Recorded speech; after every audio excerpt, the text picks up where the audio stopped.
They'll say, I didn't get a standing ovation because they never sat down. And I say, I got one standing ovation because they never sat down. But I want to thank you all. I have great love for what you do and the way you do it. And when I'm with the police chiefs and I'm with the sheriffs of our country, and these are the big ones, these are the really big ones, I just want to thank you very much. And I thought before I spoke about what we're really here to speak about, I would read something to you. Because you could be a lawyer, or you don't have to be a lawyer. If you were a good student in high school or a bad student in high school, you can understand this. And it's really incredible to me that we have a court case that's going on so long. As you know, in Boston, we won it with a highly respected judge and a very strong opinion. But now we're in an area that, let's just say, they are interpreting things differently than probably 100% of the people in this room. I'd like to almost know, does anybody disagree when I read this? But I'm going to read what's in dispute, what's in question, and you'll see this. It's INA 212F, 8 USC 1182F. Suspension of entry or imposition of restrictions by the president. Okay, now, this isn't just me. This is for Obama, for Ronald Reagan, for the president. And this was done, very importantly, for security, something you people know more about than all of us. It was done for the security of our nation, the security of our citizens, so that people come in who aren't going to do us harm. And that's why it was done. And it couldn't have been written any more precisely. It's not like, oh, gee, we wish it were written better. It was written beautifully. So just listen. Here's what it says. This is what they're arguing. Whenever the president finds that the entry of any aliens, okay, the entry of any aliens or of any class of aliens, so any aliens, any class of aliens, into the United States. So the entry of people into the United States, let's say, just to be precise, of aliens into the United States. So any time, whenever the president finds that the entry of any alien or any class of aliens into the United States would be detrimental to the interests of the United States, right? So if I find as president that a person or a group of people will be detrimental to the interests of the United States, and certainly there's lots of examples that we have, but you shouldn't even have them necessarily.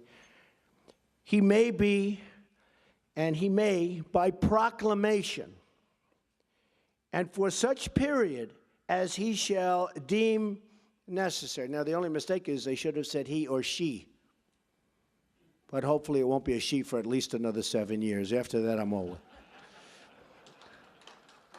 See? I just noticed that, actually. Just noticed it. I'm saying, whoa, this is not politically correct. It's correct, but it's not politically correct, you know. This is the old days. He may, by proclamation, and for such period as he shall deem necessary. So here it is. People coming in, suspend the entry of all aliens, right? That's what it says. It's not like, again, a bad high school student would understand this. Anybody would understand this. Suspend the entry of all aliens or any class of aliens as immigrants or non-immigrants, or impose on the entry of aliens. Okay, so you can suspend the aliens, right? You can suspend the aliens from coming in. Very strong. Or impose on the entry of aliens any restrictions he may deem to be appropriate. Okay. So you can suspend, you can put restrictions, you can do whatever you want. And this is for the security of the country, which, again, you're the chiefs, you're the sheriffs. you understand this. And I listened to lawyers on both sides last night, and they were talking about things that had just nothing to do with it. I listened to a panel of judges, and I'll comment on that. I will not comment on the statements made by certainly one judge. But I have to be honest that if these judges wanted to, in my opinion, help the court in terms of respect for the court, they do what they should be doing. I mean, it's so sad. They should be, you know, when you read something so simple and so beautifully written and so perfectly written, other than the one statement, of course, having to do with he or she. But when you read something so perfectly written and so clear to anybody, and then you have lawyers, and I watched last night in amazement, and I heard things that I couldn't believe. Things that really had nothing to do with what I just read. And I don't ever want to call a court biased, so I won't call it biased. And we haven't had a decision yet. But courts seem to be so political, and it would be so great for our justice system if they would be able to read a statement and do what's right. And that has to do with the security of our country, which is so important. Right now, we are at risk because of what happened. General Kelly is an extremely talented man and a very good man. Now Secretary Kelly, Homeland Security. We are doing our job. He's a great man. We're doing our job. And one of the reasons you probably heard that we did it so quickly, in fact, I said, let's give a 1-month notice. And then law enforcement, and General Kelly was so great because he said, we totally knew about it. We knew about everything. We do things well. We did things right.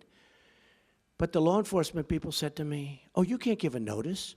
Because if you give a notice, you're going to be really tough in 1 month from now or in 1 week from now. I suggested a month, then I said, well, what about a week? They said, no, you can't do that because then people are going to pour in before the toughness goes on. Do you people agree? I mean, you know more about law than anybody, law enforcement. So I wanted to give like a month. Then I said, well, what about a week? They said, well, then you're going to have a whole pile of people, perhaps, with very evil intentions coming in before the restrictions. So there it is, folks. It's as plain as you can have it. I didn't, and I was a good student. I understand things. I comprehend very well, okay? Better than, I think, almost anybody. And I want to tell you, I listened to a bunch of stuff last night on television that was disgraceful. It was disgraceful. Because what I just read to you is what we have. And it just can't be written any plainer or better. And for us to be going through this, and by the way, a highly, highly respected judge in Boston ruled very strongly in our favor. You heard that. In fact, I said to my people, why don't you use the Boston case? And there were reasons why they couldn't use the Boston case. This one came later, various reasons. But use the Boston case. And I won't read that, but there were statements made by that judge who, again, highly respected, that were right on. They were perfect. They were perfect. So I think it's sad. I think it's a sad day. I think our security is at risk today, and it will be at risk until such time as we are entitled and get what we are entitled to as citizens of this country, as chiefs, as sheriffs of this country. We want security. One of the reasons I was elected was because of law and order and security. That's one of the reasons I was elected. Also, jobs and lots of other things. But I think one of the strongest reasons is security. And they're taking away our weapons one by one. That's what they're doing. And you know it, and I know it, and you people have been very unhappy for a long period of time. And I can read the polls maybe better than anybody because it seems that I understood the polls a lot better than many of the pollsters understood the polls. assuming they were honest polls, which I think probably many of them weren't. I really believe that. But we need security in our country. We have to allow you folks to do your job. You're great people, great men and women. And we have to allow you to do your jobs. And we have to give you the weapons that you need. And this is a weapon that you need. And they're trying to take it away from you, maybe because of politics or maybe because of political views. We can't let that happen. So with that, let's get on to business, right? It's really something. Thank you.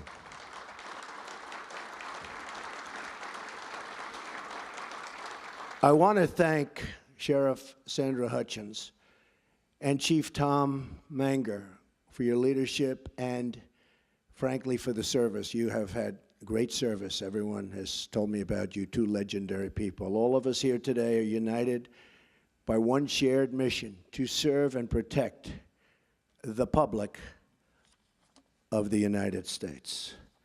During my campaign for president, I had the chance to spend time with law enforcement officials all across our country.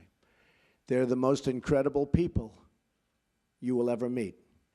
And I just wanted to say to all of them right now, from the bottom of my heart, thank you, thank you, thank you.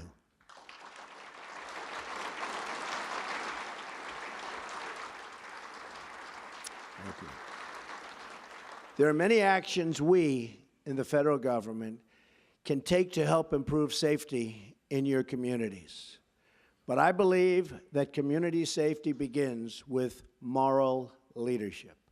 Our police officers, sheriffs, and deputies risk their lives every day, and they're entitled to an administration that has their back.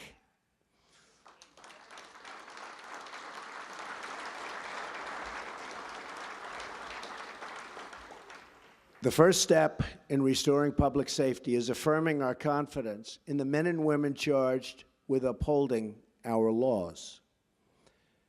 And I'm going to add justices, judges in that category. And I'm very proud to have picked Judge Gorsuch, who I think is going to be an outstanding member of the Supreme Court.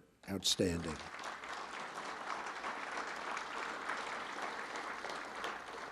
So I'd like to begin my remarks with a declaration issued to all of you and delivered to every member of the law enforcement community all across the United States.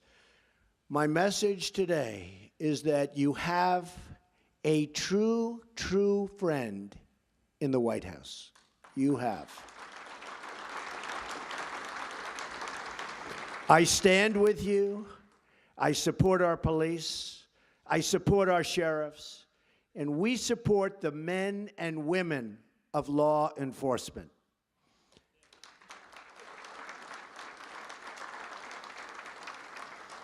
Right now, many communities in America are facing a public safety crisis.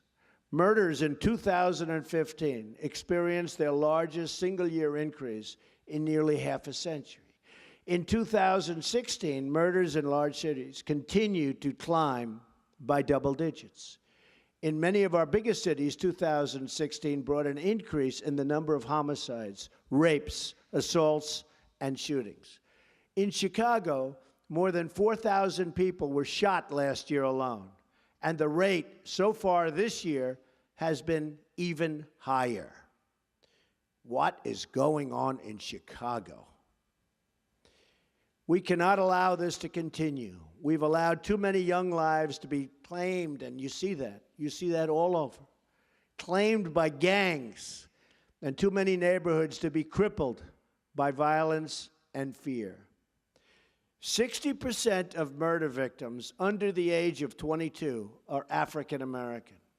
This is a national tragedy, and it requires national action.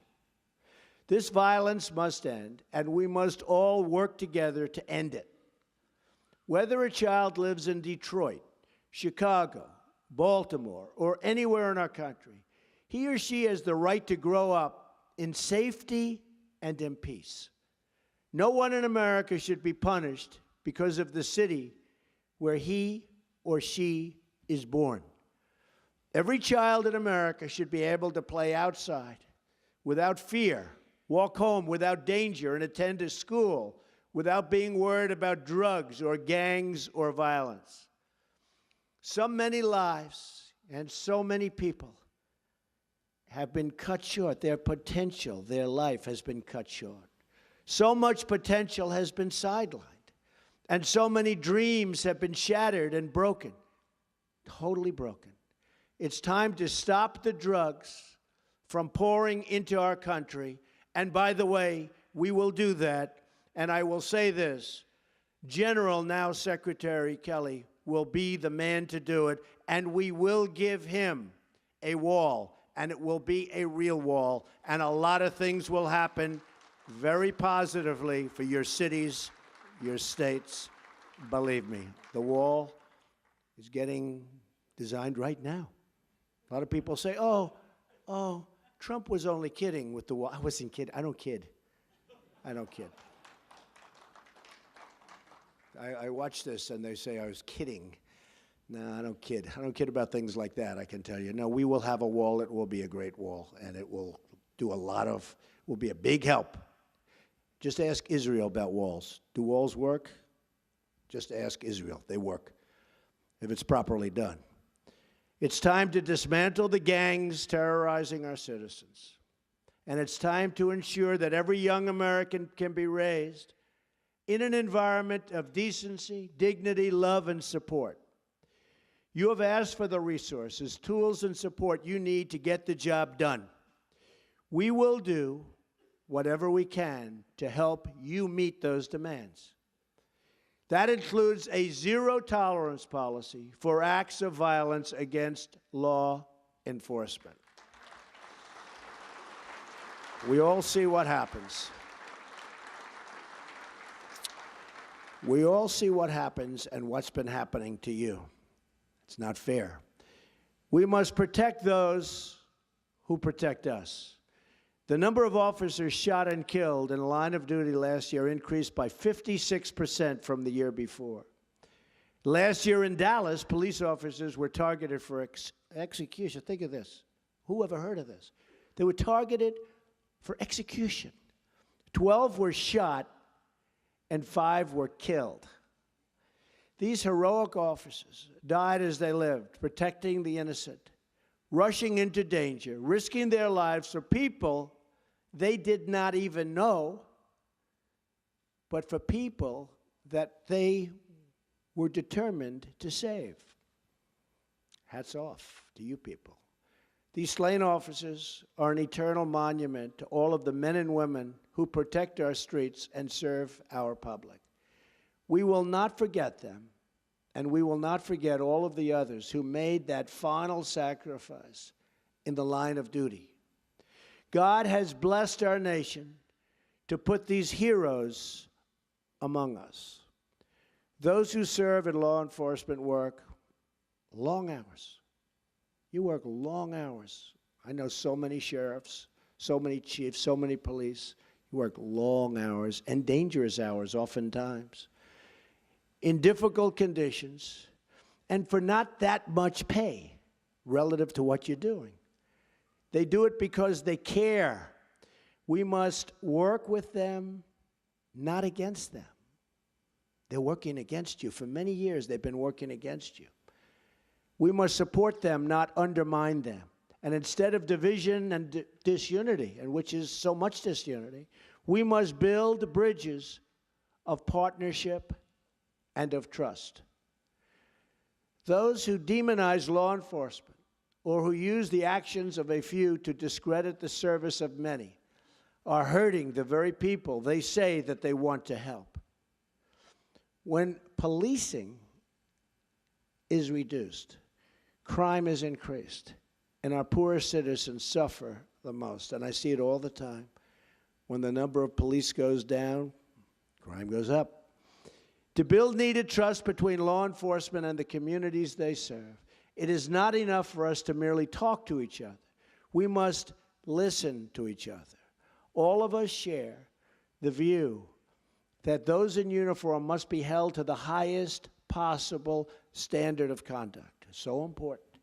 You are the role models to young Americans all across this country, many of whom want to go into law enforcement, many of whom want to be a sheriff or a police chief, many of whom.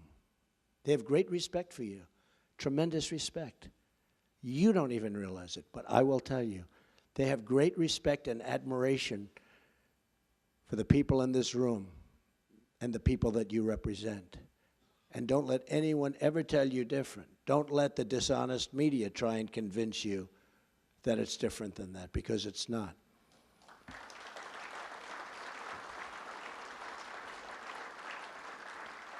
That is why our commitment to law and law enforcement also includes ensuring that we're giving departments the resources they need to train, recruit, and retain talent.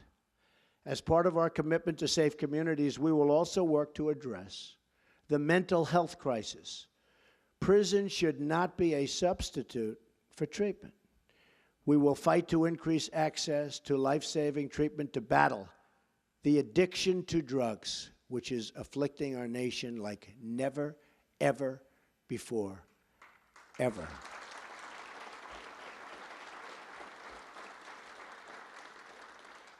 I've been here 2 weeks. I've met a lot of law enforcement officials. Yesterday, brought them into the Oval Office. I asked a group, what impact do drugs have in terms of a percentage on crime? Said 75 to 80%. It's pretty sad. We're going to stop the drugs from pouring in. We're going to stop those drugs from poisoning our youth, from poisoning our people. We're going to be ruthless in that fight. We have no choice.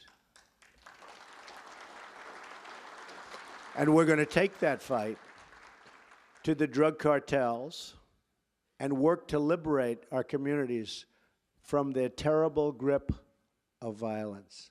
You have the power and knowledge to tell General Kelly, now Secretary Kelly, who the illegal immigrant gang members are. Now, you have that power because you know them. You're there. You're local. You know the illegals. You know them by their first name. You know them by their nicknames. You have that power. The federal government can never be that precise, but you're in the neighborhoods. You know the bad ones, you know the good ones. I want you to turn in the bad ones. Call Secretary Kelly's representatives, and we'll get them out of our country and bring them back where they came from, and we'll do it fast.